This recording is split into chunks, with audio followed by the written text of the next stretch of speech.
say, get down, say, get down, say, till you feel it, y'all.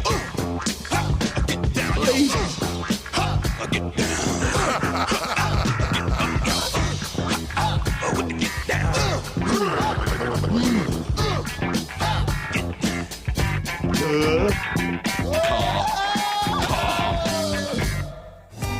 The 35 to 54-year-old generation of men, the grumpiest of any group in history. We used to be fit, but now we're fighting the flab and fed up. Too old to be out clubbing, doing drugs and pulling women. Too young to be playing bowls in the park or taking extended winter holidays in Benidorm. Wedged grumpily somewhere in between. We've cut down on drinking, given up smoking, and our bodies, which once were worshipped, have gone to hell in a handbasket. Is my body a temple? If my body... I don't know, actually, that's a tough one. Is my body...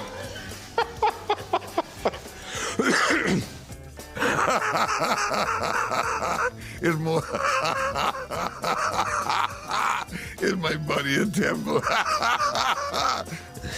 My body's a pretty kind of grotty temple.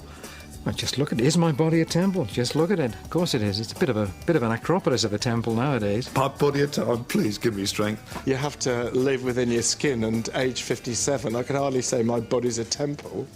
I haven't treated my body as a temple. I've really more treated it as a kind of public urinal. It's a skip, my body. My body is only a temple to the extent that all the attractive bits have been plundered and put in the British Museum. Basically, as regards my body and how I look after it, I'm probably reading about 9.7 on the don't give a toss meter. You know, you reach a certain point in life where your body wants to be something you don't want it to be. My body wants to be perfectly spherical.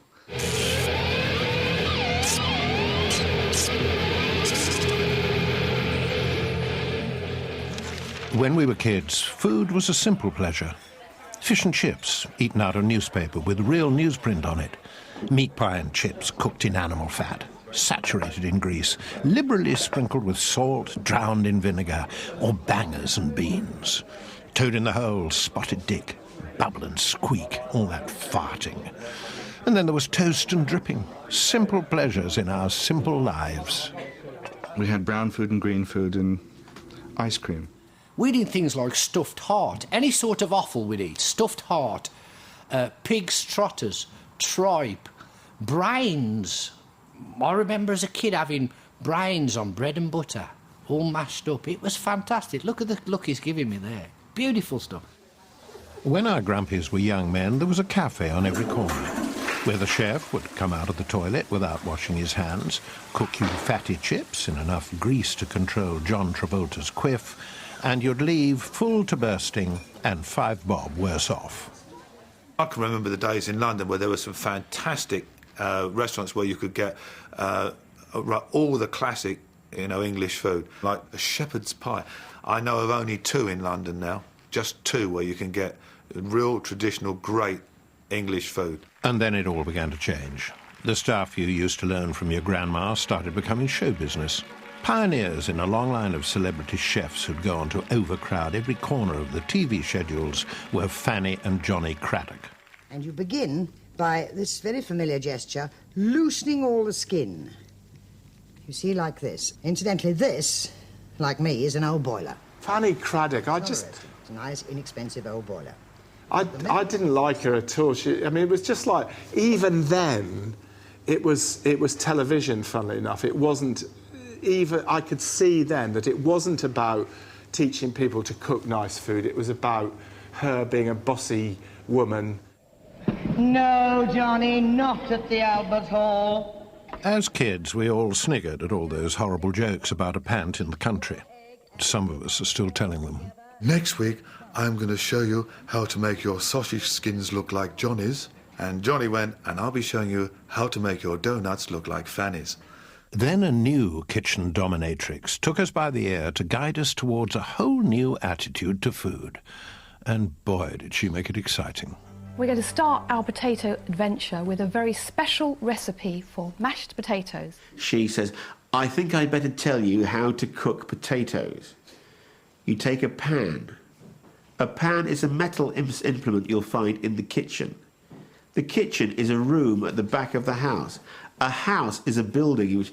Now I'm going to show you 2 ways of boiling an egg. I don't know why I had the hots for Delia, but I just sort of had... Every time she sort of like crimpled something or whatever it was into the, you know, into the bowl and bent forward a little bit, I used to have these almightily bad thoughts. I called her the Volvo of TV cooks, you see, and she misunderstood me. She thought I meant she was the Volvo. Yeah. OK. But you thought I said something else. Volvo of TV cooks. I'd said it on the basis that she was the safest pair of hands on the telly. And she thought I meant she was boring. So I call it mashed potatoes with cheese, and that's exactly what it is. It's mashed potatoes and cheese. I've actually been on a couple of cooking programmes. They actually had me on Can't Cook, Won't Cook, and I set fire to the kitchen and they never had me back. In the good old days, while we played outside after school, Mum would light up a cigarette so the ash would fall in your dinner as she cooked. Take a nice chop with enough fat on it to insulate a whale and fry it up in dripping. The vegetables were boiled to buggery, mashed and served. Sure, it set you well on the way to a coronary, but at least it had the virtue of simplicity. In the old days, you used to boil, you used to fry, you used to cook, you used to roast, you used to poach. Nowadays, you cook it off. I'll just cook that off. I'll just roast that through. I'll just roast that off, you know. I'll sweat that down, you know. I'll cook that down. I said, is cooking down the same as cooking through? Is sweating down, sweating off? When you roast something down, it's the same as roasting it off, you know. Oh, drizzled with, you know, you're pouring some stuff on it. You're not drizzling anything. Drizzle? Hang on, I just drizzled some olive oil. What is it? Didn't you just pour it then? You poured it like that. You know, I know I drizzled it. No, you poured it, but you waggled your hand when you did it. Before we knew where we were, eating, which was something you used to do to prevent yourself from dying or getting rickets, had turned into entertainment. Where once the most exotic it got was fish and chips or the wimpy, now we had a choice of foods from most of the nations in the world. Suddenly there's Chinese and Indian and Indonesian and Vietnamese and Cambodian and Italian and French and Spanish and Scandinavian and Korean and Nepalese and every other blooming country in the United Nations. And they're all there to tempt us with new and subtle tastes, exotic dishes, brought to treat our discerning palates by humble artisans from far-off lands. The kebab is a marvellous post-drinking thing. It's sort of... it's meat and yet it isn't meat. It's bread and yet it isn't bread. You know, it's big and it's there, and it's perfect. At 12 o'clock at night when you've had a few too many and it's greasy and it's full of flavour and it's got chilli in it and sort of, you know, tomato and onion and lovely slices of greasy doner kebab. Brilliant. You know, but that's the way it should be. But, you know, I wake up the next morning and thought, oh, my God, what have I done? It's an amazing thing that 11 pints of lager will do to you. After the 11th pint goes down, this whole thing flashes in front of you that just goes curry. Can you imagine this country if there'd never been immigration? Where would you go after 7 o'clock in the evening? Where would you go when you're pissed and starving at 11 o'clock? Oh, let's go to the all-night liver and onions place. I think the Scone Palace is still open. We could have a cream tea. I wonder if the grease has some sort of effect to why drunk people are drawn to grease. This combination of salt and sugar, which human beings cannot resist, it's a sort of like, I want that taste. Oh, yes, we want it, all right. It's just that we can't have it anymore. The food police have put the fear of God in us. When our grumpy old men were 17, we could down 6 pints of lager and a lamb vindaloo 6 nights out of 7 and still be as thin as a stick. Today, every second item on the telly is about obesity. Every third item is about a new killer disease. And before the next programme, there are 5 adverts for more burgers. Yes, I have been pissed, staggered out of the pub and ordered a triple mega gut-busting McDonald's. I've done it. I'm guilty. I confess. And I had supersized fries as well. But it's OK, McDonald's, I'm not going to sue you. It was my responsibility. I don't drink. I don't smoke. I'm not married anymore. I've got fuck all going for me except for my music. You know, so, I mean, the odd night out to go to, you know, to go and have a nice meal. And I'll sometimes go to whole hog. I mean, I must admit. I mean, I have been known to go out and have the full Big Mac meal. It doesn't really count as calories in a way. Your body doesn't catch up. You know, you can actually eat a Big Mac and chips, then go home and have your lovely, you know, steak and chips, and they don't interfere with each other. Yes, and England is a great footballing nation. But just now and again, even our grumpy old men like to push the boat out. Treat the missus or your mates to a visit to one of those restaurants where the so-called celebrity chefs compete with each other for how vile and abusive they are to their staff and their customers, or how much they dare to overcharge you for a mushroom. If you're stupid enough to want to eat in their silly restaurants, you have to book 6 months in advance. Can't get a table unless you have the same surname as an actor or a food critic. You have to be out in 2 hours because there's another sitting at 10:30. And you come out half-starved and 150 quid lighter, wishing you'd given the supercilious prat of a waiter a good slapping. Have you eaten here before? Let me explain our concept. And you go, no, before you start, let me explain my concept. This is dinner, it's my dinner, and I'm hungry. That's my concept. Now, do you think you could fit your servile little body around that concept? I hate the food prepared by pretentious, egomaniac chefs that think they're doing you a favour by allowing you to eat in their restaurant and pay through the nose for a portion that you would need a rocket scientist's microscope to see. So the fussing that goes on sometimes, you know, is everything all right, sir? You know, you feel like saying, no, my girlfriend left me 3 weeks ago. Generally speaking, I'm not very confident at the moment. What can you do about it if you really care? It was awful. It was like having a heart transplant without an anaesthetic. You were sitting there with the entire surgical team around you. You know, you'd pick up a glass and the glass nurse would fill it with liquid. You'd put down your fork and the fork assistant would fork off with another fork. It was terrible. I really couldn't bear it. The food was good, but I didn't notice. So the best kind of restaurant is they can plonk it on your plate and they can bugger off and go to the pub. So you sit down and study the menu. It's all written in French or Italian in what we're supposed to believe is the chef's handwriting. And it's just another way of making you feel inferior. Maybe you don't speak French or Italian. You're too intimidated to ask. The waiter is making you feel like an idiot.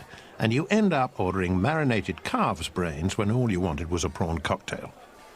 And if you could translate it, what would it say? Grass-fed chicken kept by happy peasants on the slopes of the Andes, allowed to choose their own method of death, and then lovingly fricasseed in butter from contented cows in a pan made from copper mined by Carmelite monks. And I did disgusting dishes like rabbit with parsley sauce and mango puree, and I want to vomit now.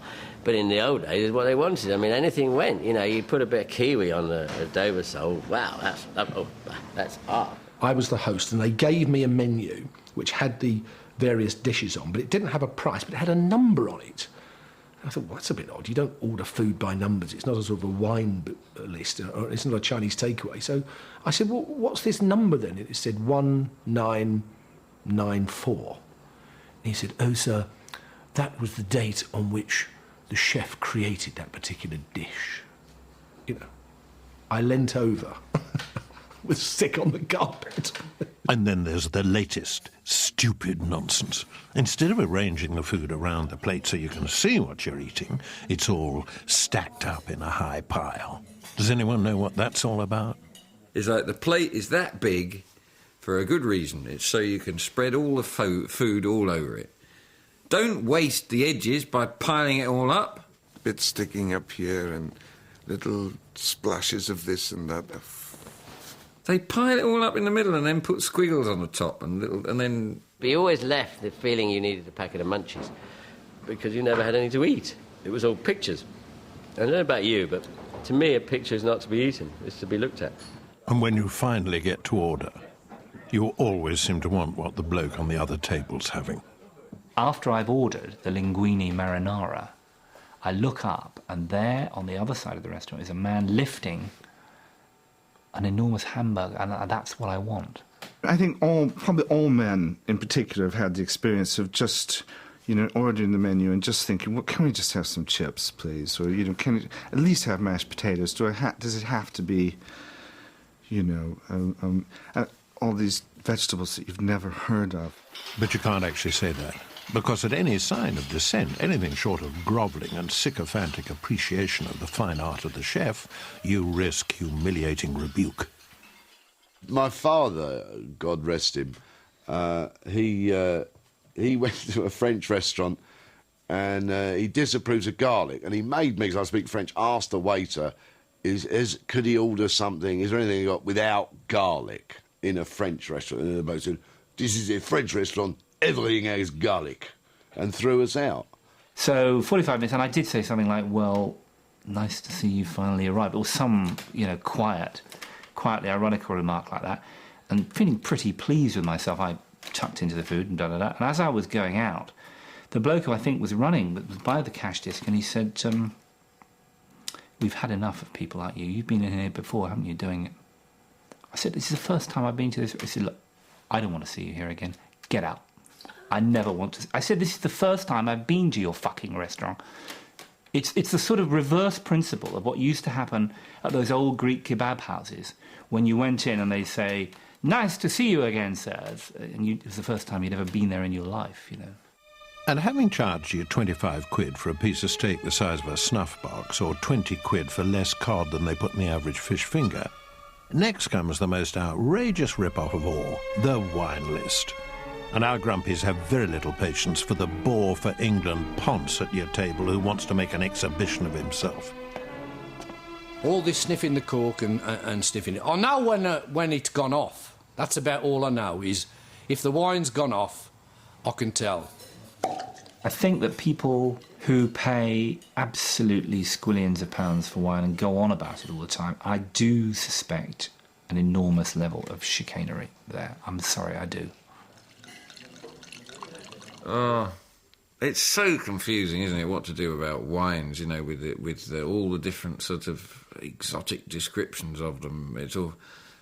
do people just go by price? Is it just me? In the end, it's, well, that's too much, too cheap, about there. I gave a glass of wine to a friend of mine as a wine, so he said, oh, very nice, no nose. Can't smell, I don't know, no nose.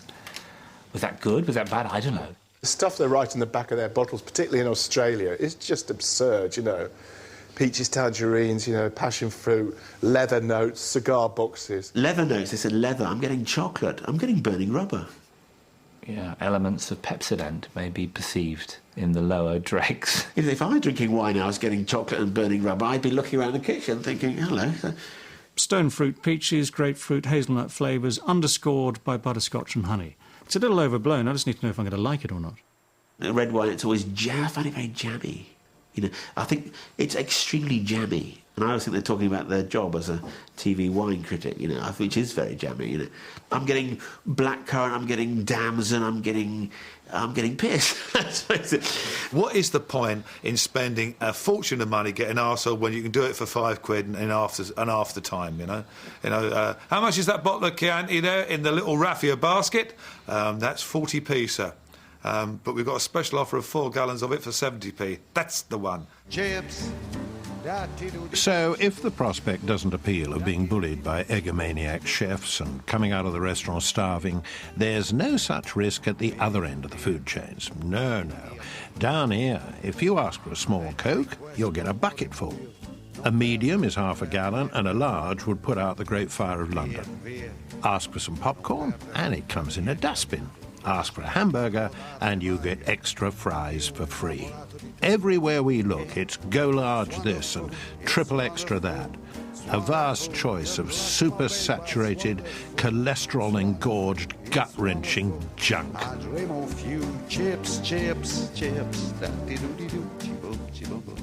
So, how's the diet going? Diet's going... Thank you for asking, actually. But you're asking, I presume, on the assumption that everybody at some stage is on a diet. My diet is, at best, sporadic. I'm on 2 diets at the moment. There's not enough food on one. It's not bad, it's all right. I found it utterly painless. And you could say that because you know everybody's on a diet. There is a body under here just rippling. Unfortunately, it's rippling with the wrong thing at the moment. But it will one day ripple the right way, and I will be a 60-year-old Adonis. So we're all on a diet. But not for our grumpy old men, the Atkins, or the food combining. No Weight Watchers for us. No. We are grumpy old men, for heaven's sake. We don't ask for directions. We don't listen to advice. We know better than anyone. I went on holiday a few months ago, and I came back and thought, God, I am fat. I am really, really, really fat. And I just didn't eat a thing for 4 or 5 days. Over half a stone went from doing that. And then a couple of lettuces and a stone and a half. Easy peasy. You just don't eat. I am trying to diet at the moment. I may not look as though I am, but I am. What I've suddenly realised is all you need to do is to pick food up and feel how heavy it is, right? If you pick up a piece of meat, it's heavy, right? You pick up some vegetables, they're light, OK? You put the vegetables down your body, it ain't going to make you heavier. You put a lot of meat down your body, it is. End of story as far as I'm concerned. I'll write a book about it, but that's the way I feel. Mars bar diet one time, do you remember that? Mars bar diet, bacon eggs diets, all sorts of mad diets. The Jennifer Aniston diet, the heart attack diet, this celebrity diet, that celebrity diet, 1-cal, low-cal, light, all made by the same people who made the stuff that was bad for you in the first place. The Tony Hawk's brilliant way of losing weight. And what it is you eat less and you exercise more on day 1. On day 2, you eat less and you exercise more. On day 3, you spin the whole thing around and you exercise more and you eat less. The brutal truth, which is that if you want to be less fat, don't eat so much, is too simple. Nowhere do you see an advertising hoarding saying, just stop stuffing your face, you fat bastard. Birds of prey bred in captivity, if they eat a Cornish pasty and some chips, can't fly then. They have to keep walking until they're the right weight. This is true. The right weight to fly. And so in nature, you never see a kestrel hovering up a motorway, looking really fat, big fat kestrel. What canal? It doesn't happen because they don't. Because food to them is not socialised like it is. Kestrels don't think, let's get all the other kestrels in the region around and sit down and have a few voles and a glass of wine, because food for them is completely functional. They just eat what they need. Thin gruel, no fags, water. That's it. That's what's remained. That's what it comes to in the end if you enjoy yourself too much. So what the hell are our grumpy old men to do?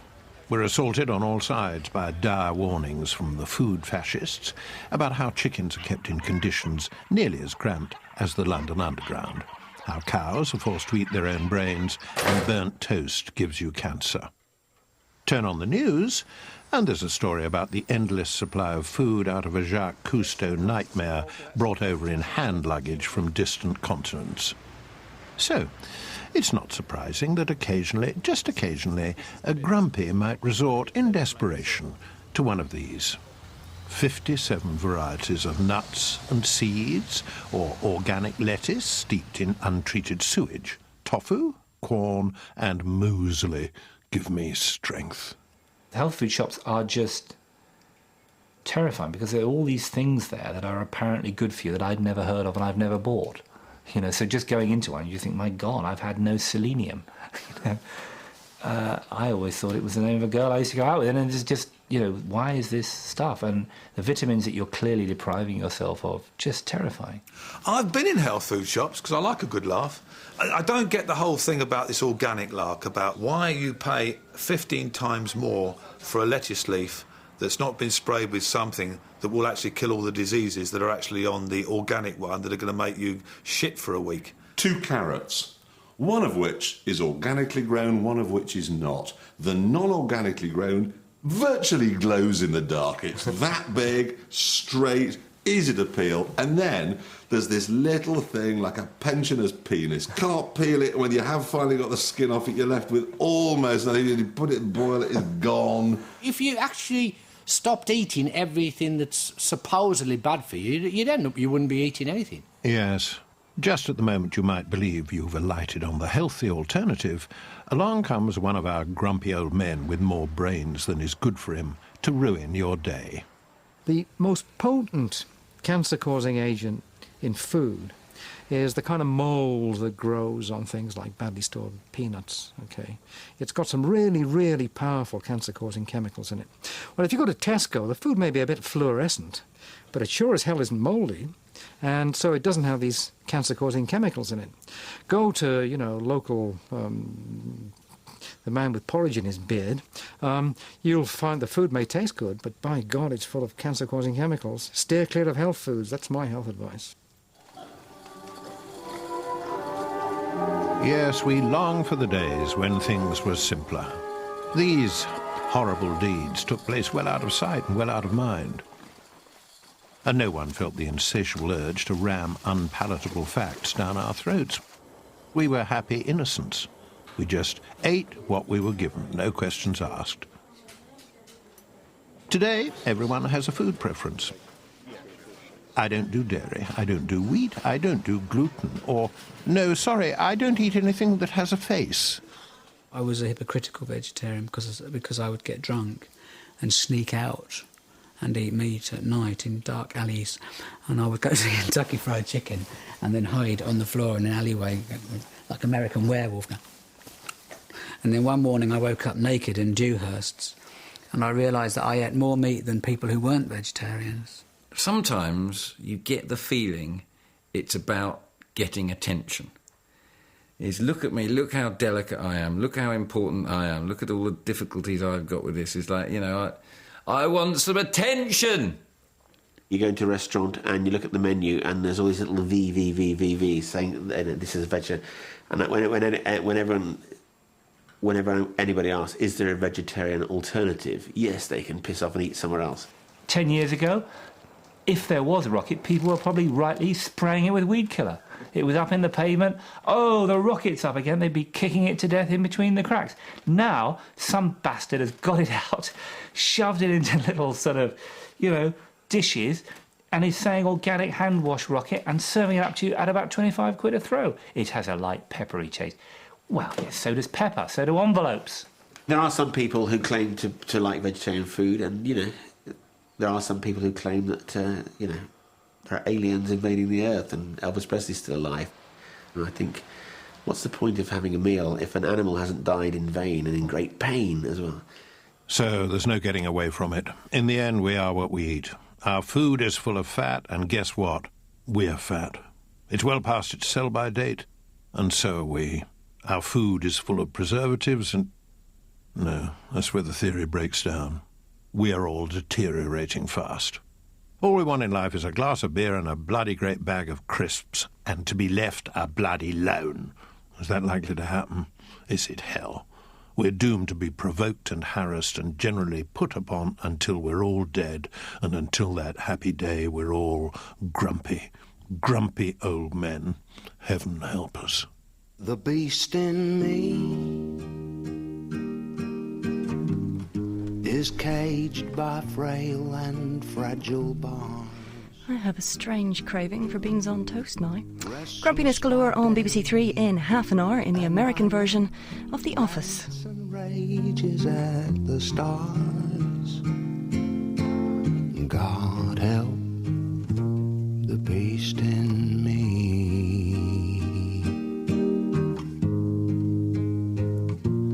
The beast in